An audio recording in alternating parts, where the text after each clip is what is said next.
PwC analyzed nearly 1 billion job ads and found one thing. Workers with AI skills earn 56% more than people doing the same job without those skills. Last year, that number was 25%. So it doubled in 12 months. I got MentorCruise mentors on camera to tell you exactly which skills are getting that 56% wage premium right now. I'm Tom from MentorCruise. Let's get into it. The gap no one is talking about.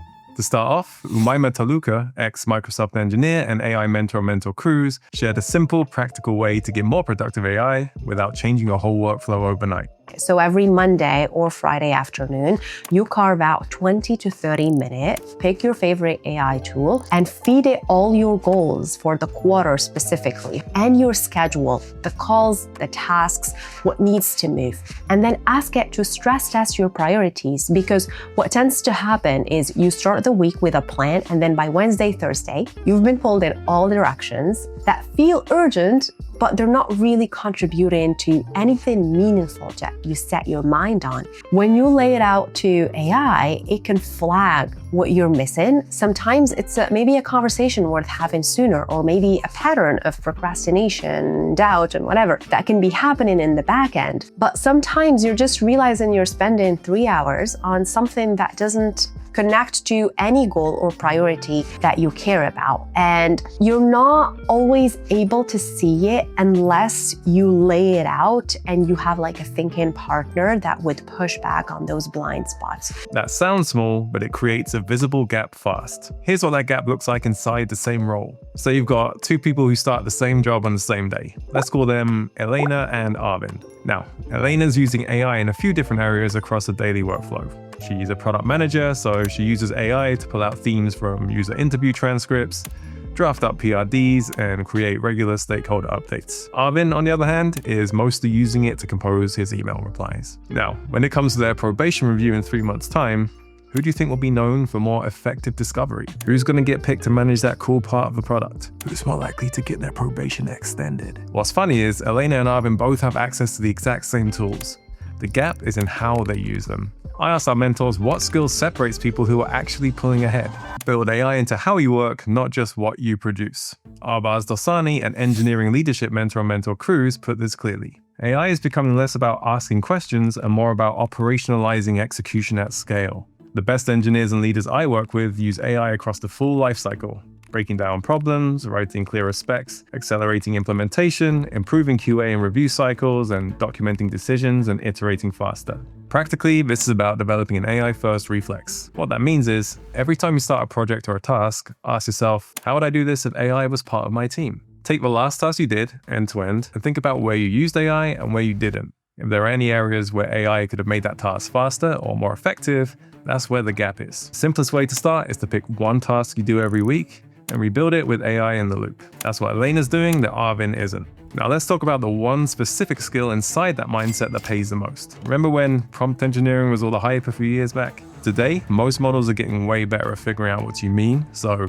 just knowing how to prompt alone is not enough. The bigger leverage comes with designing systems where specialized agents work together to produce something more reliable than any single prompt ever could. A clever prompt that works once is a party trick. An AI agent that runs every time is a career asset.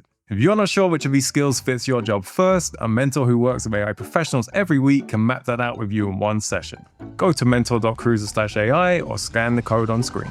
AI agents. Arthur Cho, a data and AI mentor on MentorCruise, shared a very specific way you can start with agents even as a beginner in AI. The AI skill that actually matters right now is to design your own personal AI agents. And the simplest place to start is to build your own CIO, an AI agent that acts as your chief information officer. And instead of sorting through everything yourself, this AI agent does the triage, and you can save a great deal of time and stay focused on the most important information at work. Whatever industry you're in, you have to read a lot of stuff every day to stay up to date, like media outlets, newsletters, and blogs. And there are too many channels, and these channels don't know what your immediate focus is and what's the most valuable information to you. And if other folks spend an hour and still walk away with an incomplete picture, imagine you can just spend like 5 minutes and stay ahead in your sector. The workflow here is very straightforward. Your AI agent first identifies your point of interest based on the context you've given it, and then it pulls insights from various news feeds and outlets. And if you need to go deeper on one certain subject, it will do that for you too. And the output can be whatever interface you want. Setting up your own email newsletter is essentially free now. Or pipe the brief into Telegram or any messenger app you already use. You can change your preferences anytime just by chatting with the agents. Grow AI flagged prompt engineering plus no-code automation as the highest value skill combination for salary negotiation right now. You can use tools like NAN or Zapier to create agents that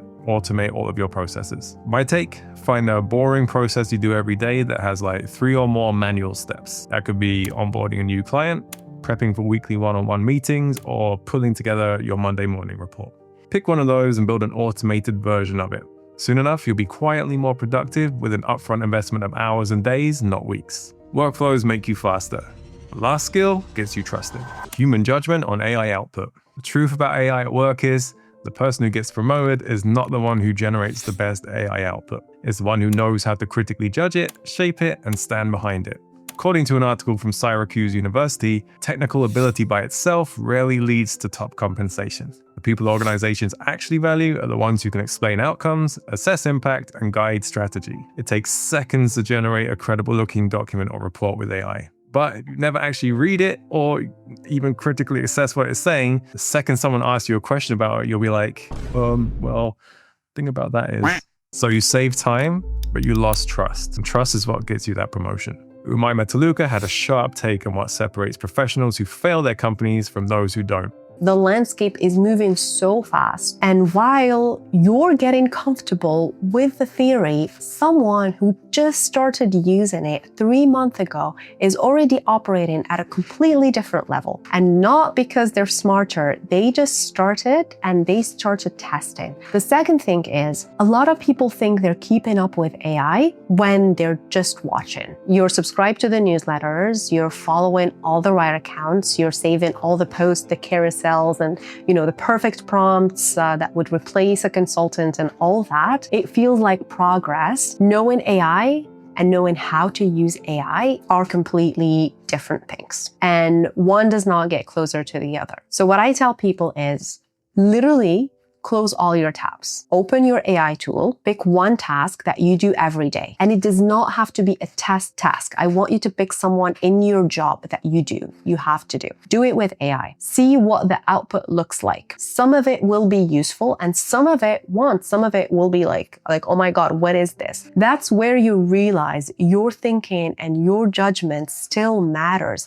That's where you learn what you can hand off and what you need to keep the human in the loop on. You can't get that from a course or a newsletter.